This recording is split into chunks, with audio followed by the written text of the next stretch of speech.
Welcome to Your Future Starts Now, the go-to podcast for extraordinary women who are ready to step into their next chapter with authentic confidence. I'm your host, Gia Lacqua, empowerment coach, motivational speaker, children's book author, and girl mom. Whether you're a corporate powerhouse or an entrepreneur, this show is designed for you. Your Future Starts Now is more than just a podcast. It's a movement towards rewriting the rules of success for high-achieving women. Are you ready to get unstuck and step into your next chapter? If so, you're exactly where you need to be. Your future starts now.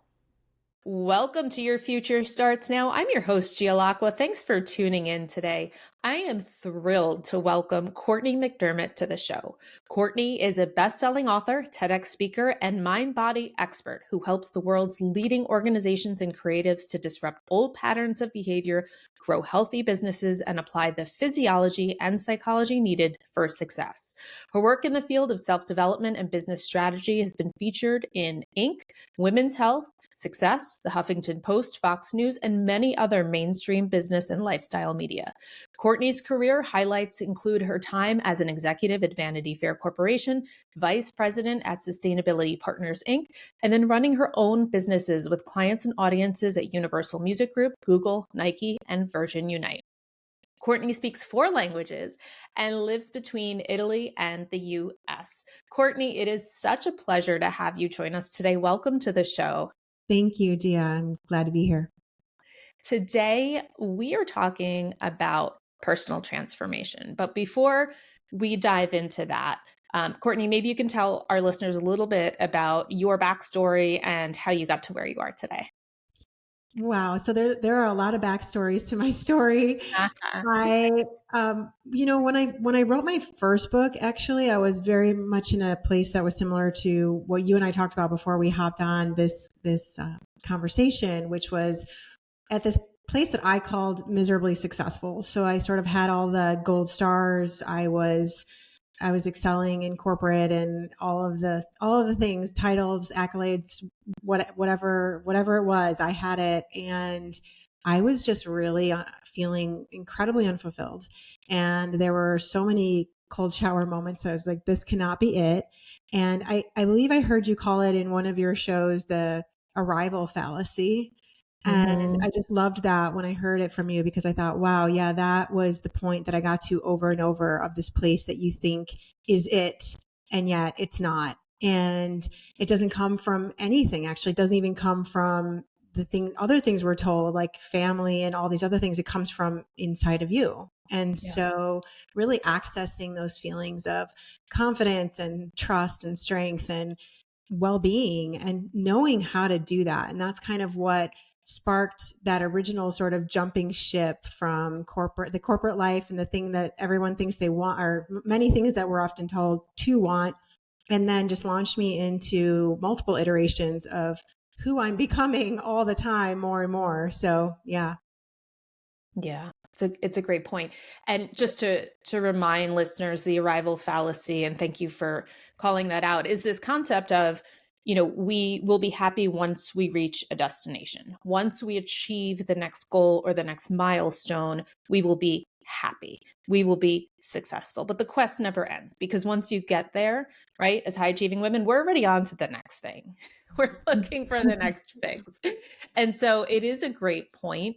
And I love how you touch upon that in your book, which I'm going to get to in a minute. But yeah, it's this feeling of being overwhelmed and unfulfilled and feeling stuck, right? And then what's next, or what's on the other side of that? And that can be really scary for a lot of people. And I love in your book, you talk about the concept of a nudge. And this comes up in a lot of my episodes, and I love the way you've coined that term, because it is a great way to describe it. Tell us a little bit about your concept of the nudge, how it comes up and how we can identify that. Yeah. Well, I actually was at one of my friend's conferences recently, and she called it this cosmic pinch. Like you get pinched by the universe over and over. And yeah, I called it nudge, but I call it lots of different things. It's sort of this instinctual knowing to move away from something or move towards something. And I also like to think of it as an evolutionary impulse a lot of times. Yeah. Sometimes we can get sort of misleading nudges that come from our own fears of maybe leaving what it is that's really familiar to us and moving into new territory, which could be, yeah, like go for it. Or it could be, hey, wait, slow down. Let's take a moment and really kind of test the waters here. And I think it's important to start to understand the difference between these kinds of nudges of, okay, I'm really feeling called towards something, or I'm really feeling pushed away towards something from something else, but also that's a deeper understanding or a deeper listening that we're not that accustomed to, which is really what's happening inside of you. And so we can even forget about how to define it or anything else. It's just take a moment, give yourself a timeout the way you would with, as a loving mother, for example, and say, I'm here. What's up? I'm here. What's up? It is really that simple, but we get into this sort of chase, run, and we miss that moment to really clarify within ourselves what's going on. And so when I was writing about the nudges, that's where it was coming from. Yeah, it's so true and so powerful. And it is really hard to sit with ourselves in that silence and listen to the chatter and the noise, right? And really just get clear on what it is that, what our inner core is telling us and what that inner voice is saying. Because a lot of times we tune it out, we can become very dissociated from our bodies. And I think, another important concept is, there's this idea that we live in 7-year cycles, right? That we go through transformation every 7 years, mind, body, and spirit. And, it's not that we have to stay set in our identity for a lifetime. Now, I know you wrote 2 books. Your first one is Change Starts Within You. And your second one, which you released in 2023, is Give Yourself Permission. And I want to just read, it's on the back cover, but it's also the first introductory paragraph. This book is not about getting somewhere because you're already there. It's not about becoming someone because you already are that someone. It's not about having or doing because the having and doing will happen through you once you awaken to the truth of who and what you are. It's so incredibly powerful, just that paragraph alone. And I want to touch upon, in the work that you and I both do, the identity piece, because it is so important. And as women, we wear many hats, we have many roles, and identities are by nature multifaceted, right? And that's okay. It's important to recognize that they can coexist. But I want to talk about this distinction between identity and the masks that we wear. Yeah, oh gosh, I love this conversation. It's sort of one of my favorite conversations. So the word person comes from persona. They were the masks they wore in ancient Greek theater. So if we just still pause on that for a moment, we get a huge clue about what's going on when we over-identify with a role. And I wish I knew who to attribute this to. I heard it somewhere, but I can't recall where, this idea that someone's playing Hamlet in a play over and over, day after day, year after year, and then all of a sudden, in the middle of New York, goes to this cafe and starts speaking like Hamlet because he's convinced he's Hamlet, right? He's at that point, he's just like, he is the character. And that's, really our greatest actors do that, right? They embody a character to the point where there's almost no distinction. It's like actor, what is his name in Silence of the Lambs? And this piece is so important because you can play characters. You have to play characters. That's the ego, that's the ego, the lowercase I. That's what we do in this dimension, in this game that we're all going around and having fun, hopefully having fun playing. And that's really the idea, is that when you start to realize you're not any of those roles, you get to play those roles, you get to enjoy those roles, but you are so much greater than the role itself. Mm-hmm. And when you really start to make that distinction between, okay, this is something that I enjoy. This is something, well, hopefully we want to get to that place, but this is something that I enjoy doing. Like I enjoy mothering, and I'm also so much more than a mother. And that piece, it seems like almost like sacrilege, we are that thing because we're so taught to identify with the role, to become one with the role, that we forget that it's just, again, just something that we get to do as humans in this dimension, in this space and time. And so for me, this piece is really critical because the sooner you realize that you're not the role, the sooner you can start to reinvent the roles you're playing, and reinvent even within a pre-existing role. So if there are facets of mothering, for example, I'm taking mothering as one example. There's so many that we could draw from, but there are maybe things that you say, wait a second, I'm sort of running a script there. And whose is it? I noticed this recently with my own daughter. We were talking about sex and she's almost 15. And I realized, like, holy moly, how far I've come, because I never would have thought that I would be having these conversations, with a 14-year-old. And yet, because I wasn't raised that way. And but I had to, and I have to continually redefine how I'm showing up within sometimes the confines or the expansions of those roles. And I think the more you challenge it and the more you really get with it and start to play with it, the more you can expand within and also into new ones. So, yeah. I love that. And, I think sometimes the universe forces us to shift and change. And then other times we sort of get stuck.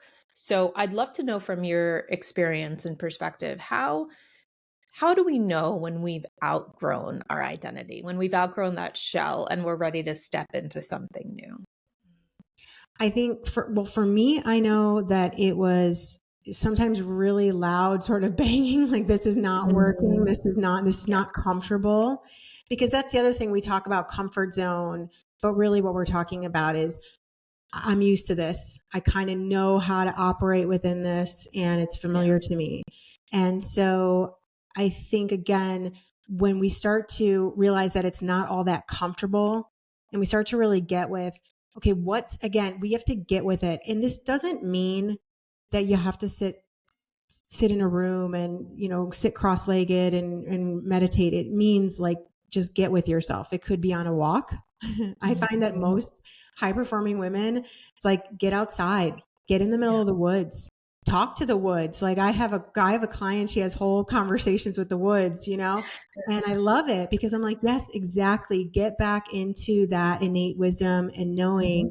And, like, for me as well, it just came in so many, like, smaller and bigger wake up calls of, like, oh, something's off. And again, you can get so many different messages about it, but it'll be a discomfort. And you mentioned something earlier we can get into if you want, but it's also that disconnect, right? From your body, from the wisdom that's also there. And I think a lot of, especially, again, high performing women tend to fall into that because we've we're in such constructs. We've put ourselves in them after we've been put in them. And I think what I'm seeing in it more and more is women waking up and being like, no, no, no. So whatever that no sounds like, or whatever that, again, nudge feels like, that's the moment and the opportunity to listen and tune in. Yeah, I love that. I do think we become very disconnected as high achieving women, and we're very heady, right? We're very logical, very rational, very pragmatic, which is a strength, no doubt. But it comes at the expense of losing touch with, to your point, our inner knowing and our core and even our body, like learning to relearn how to feel the sensations in our body, I think is so important. So yeah, if you want to talk a little bit about that mind-body connection, that'd be great.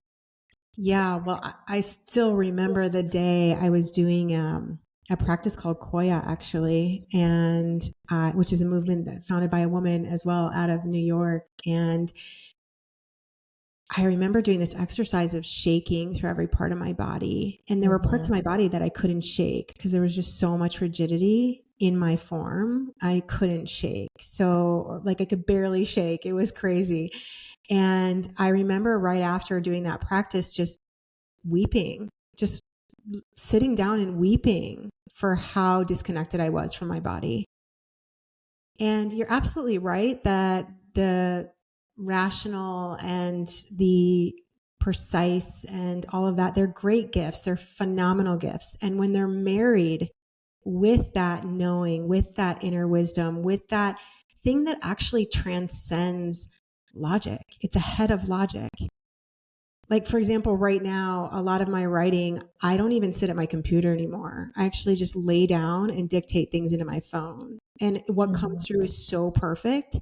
And I know it comes as well from all the training and experience and Sure. life that I've lived, but it's also coming from this deeper opening and relaxing into that. And that is just like, poof, that's when universes open up for us. Yeah. That's such an incredible example because, right, when I think about writing, there's an image in my head, Mhm. right, of me sitting at my desk, writing on a piece of paper, typing on my computer. And it's hard to get out of that. It's hard to see beyond that. So I love that example of you write by lying down. You don't have a pen in your hand, there's no computer. Like that is just so incredible. And, breaking through some of those subconscious beliefs and, preconceived notions that we hold and we don't even recognize. So the awareness around, what are we wedded to? What are we stuck to? How are we holding ourselves hostage in those beliefs? And really thinking beyond that and allowing ourselves, to your point, give yourself permission, right, to think beyond those barriers can be so powerful. Yeah, and for me, for example, I also think it's so important for us, for women like us, to understand that it's also extremely logical to lay down and dictate. For example, just taking that example, a few things happen. One, I also want to preface this by saying I turn data off my phone when I do this. So when I use the phone to dictate into a memo, I don't have data on. So really the only kind of interruptions that can come are regular phone calls, which hardly ever come anymore. And so I don't get interrupted by anything. So there I'm also just calming my nervous system and everything that goes along with that. And we could talk about the chemical responses that are happening or not happening as a result of that. But even just brainwave frequencies, right? We know that the minute we start to relax and lay down, we're moving out of brainwave frequencies that are not conducive to pretty much anything that we want to do creatively, right? So most of us are going around in beta. Most of us are going around in high beta. Maybe, you've kind of managed to do some different exercises or breathing that gets you into mid-range beta or even low beta, great. But you start laying down and there you're moving into alpha, you're starting to move into even theta. And so you're getting access to frequencies that are somewhere between that crazy, frenetic, got to get somewhere, and it's all available to you. Mm-hmm. And so for me, I didn't get this right away either. And I used to just be at my computer typing away hours and hours, like all the things. So, burst and everything. And that did work, but it's a very inefficient way for us to move about our lives and what it is that we want to bring into the world. Yes. And I think, one of the other important points you make in your book is about we often become too serious. And it's definitely very relatable. And it's how do we take off that mask of being so serious because we're supposed to be, a professional, we're supposed to be a responsible adult. But how do we take that off and ask ourselves, like, who do we really want to be? And whether it's lying down, dictating into your phone, your stream of consciousness, whether it's getting outside in nature, whether it's being silly with your kids, I have found that to be so incredibly powerful in tapping into my inner child and just allowing myself to have fun with my kids and not being so serious all the time is like really therapeutic, right? And so, and just asking yourself, who do I want to be? Like, is this really who I want to be all the time? Because I guarantee you it's probably not. So really figuring out like what is that and tapping into that, I think is a really important point. And do you want to talk a little bit, you mentioned the brain frequencies. Can you explain a little bit to our listeners who maybe aren't as familiar with the alpha, beta, and theta brainwave frequencies and a little more about that? Yeah, for sure. And for a second, I'd like to also backtrack for people listening, because I do think this is one of our biggest challenges, is just getting silly and taking ourselves less seriously. And for me personally, like I do crazy stuff all the time. Like my daughter's like, please, mom, please don't, I'll be in the middle of the airport and I'm doing these crazy stretches or whatever, just because I never used to do that. I never would allow myself to do that in the past. And what I realized was, like, the more I give myself that permission to just say, okay, I'm going rogue. I am going rogue. And the more I do it, I'm like, damn, this is fun. Like it reminds me of, that unless you become again as children, you shall not inherit the kingdom. It's like that's how we are. We are designed that way as humans. If you look at any young child, and that's probably why you notice this when you're playing with your kids, is like, it's all possible. It's all a world of invention and imagination. And so the more we kind of challenge ourselves, and I get that it's so hard. So starting small with those little things of just, for me, like I started a lot on my own too. And I would have conversations like with life, or I say God sometimes, or however you want to conceive of that force energy that's coursing through you. And I would have these conversations like, what am I doing? What is this about? Why am I here? And I would get like kind of flippant, and then I would get a little silly, and then boom, I would have some of the most major breakthroughs in my life, in my career. So yeah, really, really encouraging listeners. That's a really powerful stance, is like, screw it, Yeah, it's liberating too, right? Oh, it's so good. Yeah, it's so good.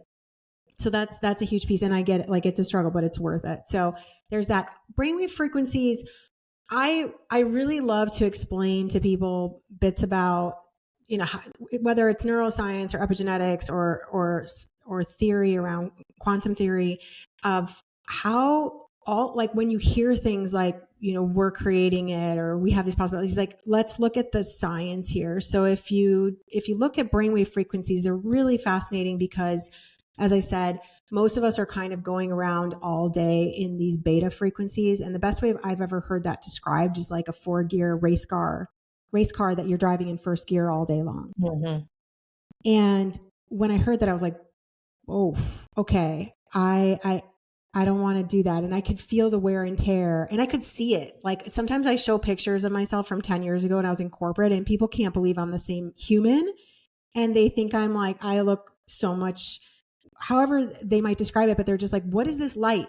And I can't wait to check out your one of your books about that. But like, what is this light? Where is it coming from? And a lot of it has to do with, for example, these frequencies. So when we're in high beta, we are just strung out or stressed. We're going to get where we're going because we're so what's the word, like, to high strong, but it's not effective at all. And so when you start to move through those different ranges of beta, which will happen naturally too when you just calm down. I used to say that my best ideas came to me in the loo, because it was like the only time I was getting up from my computer and taking a break.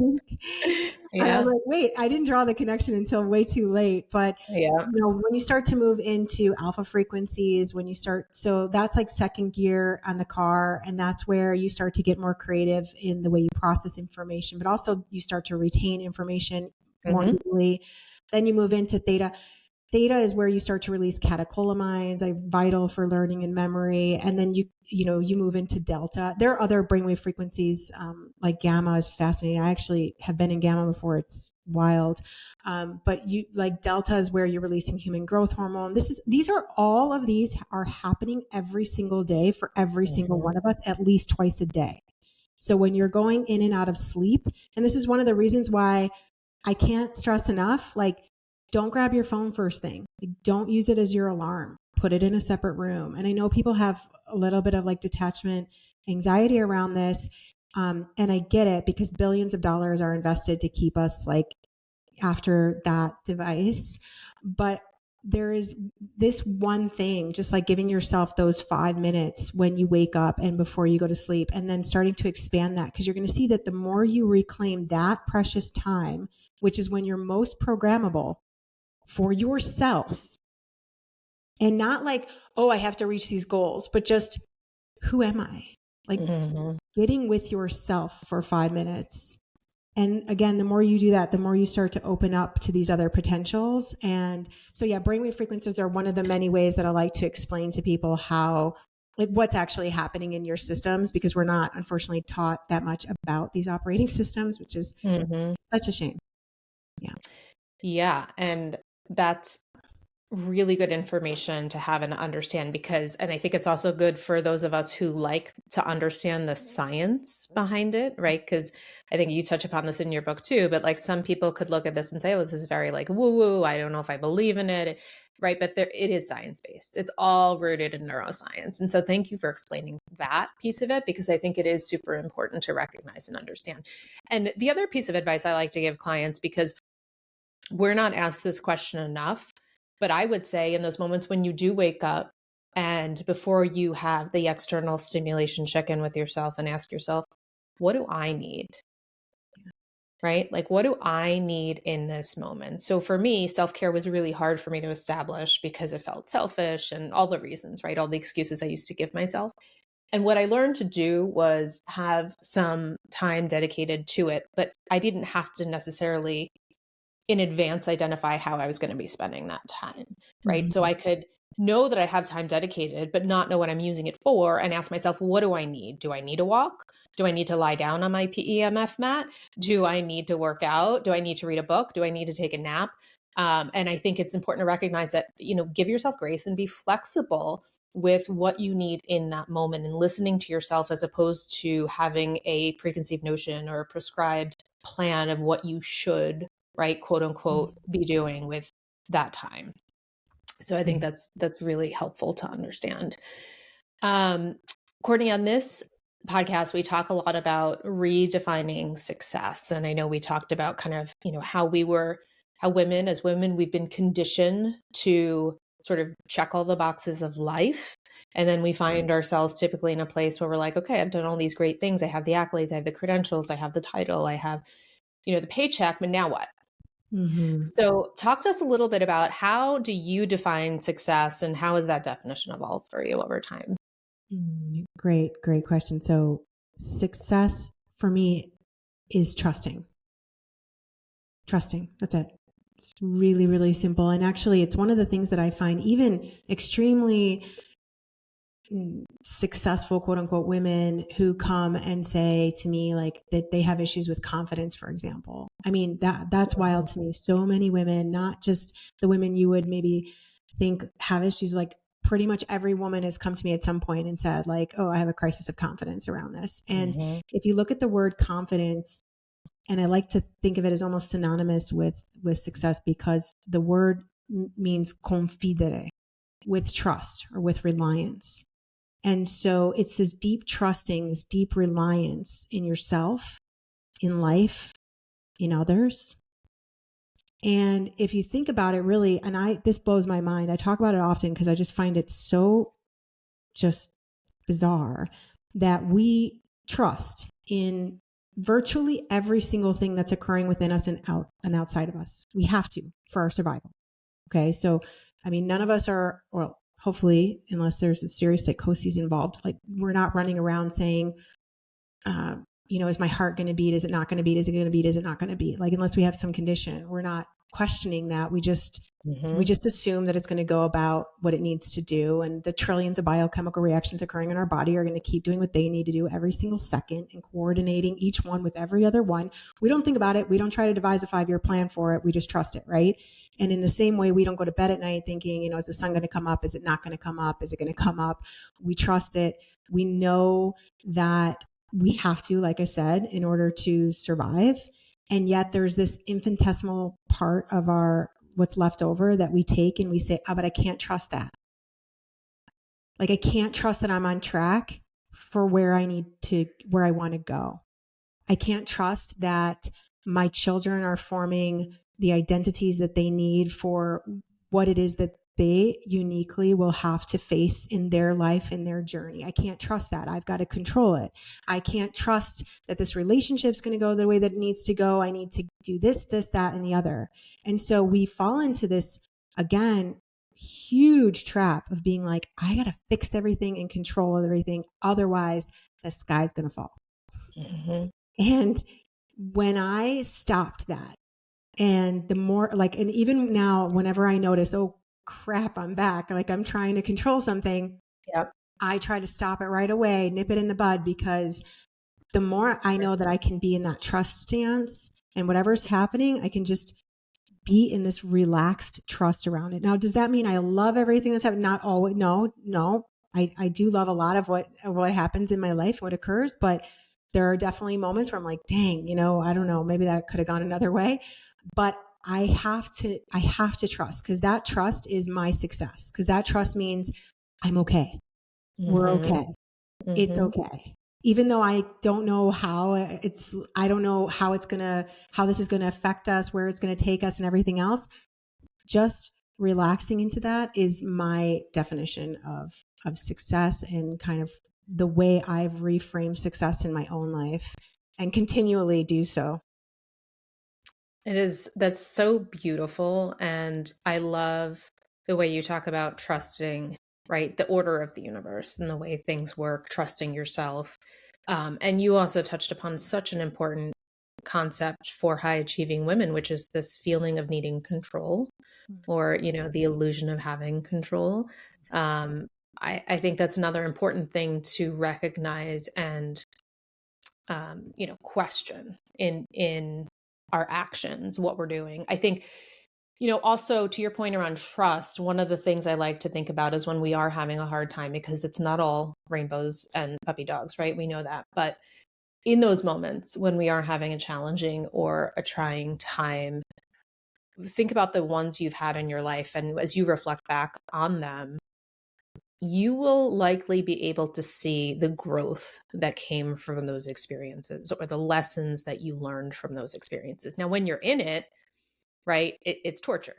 You Mm-hmm. feel, you're going through hell. But when you're able to reflect back on them, obviously they're less painful, hopefully, and you're able to see how you grew through them. And so in those moments when you are having a really trying or challenging time, I try to reframe that for myself and for my clients, instead of saying like, why is this happening to me? Right? Maybe the question is, what is this trying to teach me? Right? And recognizing that, maybe there's a reason why you're going through what you're going through, and being able to grow through that, and realizing that it might be a redirection. One door closing is another door opening, right? And so I think having that sort of frame of mind really helps with the resilience component. Yeah, I think that can be definitely an initial way to start that reframing process. And then for me, what's happened in my life is, I'll liken it to when my daughter was growing up and she would get growing pains in her legs, and she would be up crying all night, and I would just be laying there with her, and I would just say, "You're growing, baby. It's okay. You're growing. You're going." And I would just be with her. Yeah, And I would just be with her in that pain. sure. And as mature women, and as coming to a point in your life where wisdom starts to take the place of intelligence, is I'm with you. Like, I don't even know how this process is happening. I don't know why, but I'm right here, babe. I'm right here. And that goes back to what I was saying earlier of like, I'm here, what's up? And just being with it, like without even trying to ask ourselves any questions, or rational, or like, reframe it or change it or fix it or make ourselves put it in a different light so we feel a little bit less triggered, or however it is, whatever we're feeling. For me, it's just like, I'm right here. I'm right here. I'm not going anywhere, because you're not. And that's the bizarre thing. Like, we go around in circles and we try to do all these things to like not feel that. And to your point, precisely to your point, it's like, it's growth, and we cannot understand the mechanisms of that. So, yeah. Such a great analogy, and just holding that space, right? Whether it's for yourself or someone you love when they are going through the growth pains, physical or mental, right? Just holding the space can be one of the most powerful things that you can do. Yeah. Cortney, before we wrap up, I would love to know what's one thing that you want our listeners to consider doing differently or changing after listening to this episode.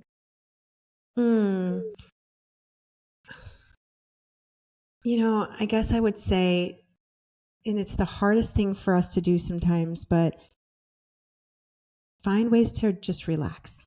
Like almost as if you were talking to yourself 40 years from now and it's like, oh, babe, like it's okay. Let's just go take a walk or, whatever that looks like. And again, it's not just that it's the most compassionate and loving thing to do because we get a lot of that and we think, oh, wow, I'm not loving, blah, blah. And then we start on a whole nother mental kind of spin. But it's more like, okay, what if there really was nothing that you could do? Because guess what? There really isn't. Mm-hmm. And just relaxing, which again seems so hard, but it's like, okay, I'm going to take a breath. I'm going to go for a walk. I'm going to go pet the dog, whatever that looks like for you and finding what it is for you. Cause no one knows what it is for you. Like that's another thing. I mean, one of the things I always tell people is I don't have your answers, but you do. And so when you start really sourcing that and just okay, what could help me relax even just a little bit? Because that's going to bring you closer to the truth and the trusting that we talked about. Mm-hmm. Great advice. Cortney, where can our listeners connect with you and learn more about you and the work that you do? So my name's Cortney without a U. So it's Cortney. And so Cortney McDermott is my handle on places like LinkedIn and Instagram. And we share some stuff there. My team shares videos and things sometimes. And then my website is either CortneyMcDermott.com or CourtInc.com. And the books are basically wherever books are sold, brick and mortar and online, pretty much everywhere. Yeah. So, and I think we're fingers crossed the audio version of at least the second book is coming out this year too. So amazing. Thank you for this beautiful podcast, which I love. And thank you to everyone who's tuned in, who's listened. It really, it's beautiful to be part of this. Thank you. Thank you, Cortney. Thank you so much for being here, for sharing your insights, your stories. Really, it's been a pleasure.